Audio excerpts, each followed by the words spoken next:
Bonjour à tous.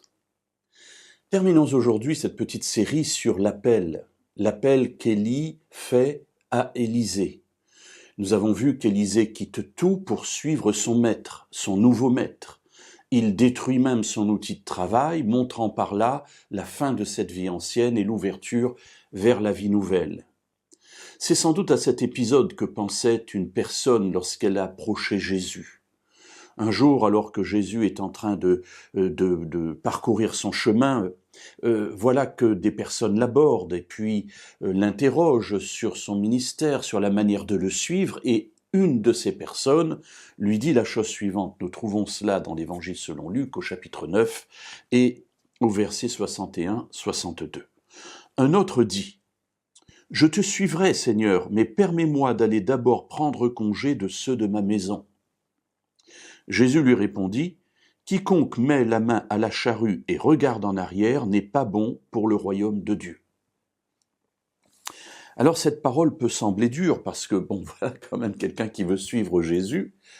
Et puis Jésus lui dit, « Écoute, si tu regardes en arrière, tu n'es pas bon pour le royaume des cieux, sous-entendu, c'est même pas la peine de venir me suivre. » Alors oui, cela fait référence certainement dans l'esprit de cet homme à l'appel d'Élisée, parce que n'oublions pas que Élisée deviendra prophète à la place du prophète Élie, et que ce sera un très grand prophète.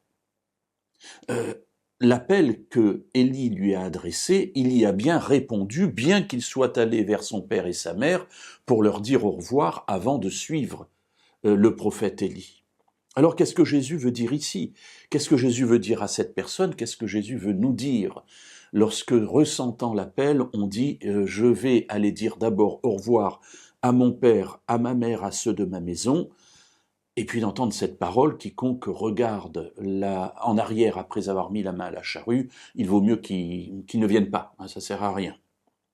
Jésus n'est pas en train de dire ici à cet homme, forcément, peut-être qu'il le fait, mais peut-être pas forcément, tu n'es pas bon pour le royaume des cieux, mais il se saisit de l'occasion que cet homme lui donne de dire cela pour avertir tous ceux qui veulent le suivre que quand on le suit, la vie sera différente et il ne faudra pas être attaché aux choses anciennes. Les choses anciennes pour Élisée, eh bien, c'est une vie tranquille, toute tracée. Il est agriculteur, il hérite de ses parents et il devient le nouveau maître de la propriété.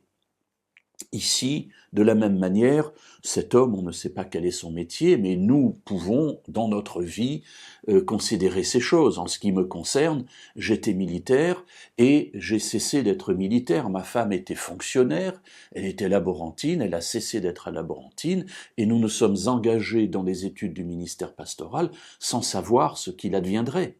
Mais pour nous, la vie ancienne, s'était terminée, nous voulions nous tourner vers Dieu et découvrir cette nouvelle vie de service.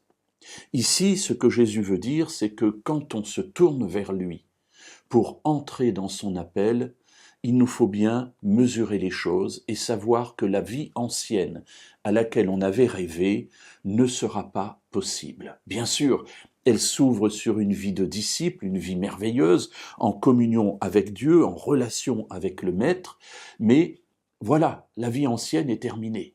Alors mes amis, le choix est devant nous, bien sûr pour des grands choix de vie, comme celui d'Élisée, comme peut-être celui d'Yvette et de moi-même, mais aussi des choix plus petits, plus journaliers, où à un moment donné, Dieu nous dit « choisis cela », mais pour choisir cela, il te faut abandonner cette chose. Sommes-nous prêts à le suivre ainsi chaque jour, chaque instant, afin de marcher sur ses pas et d'être un vrai disciple de Jésus ?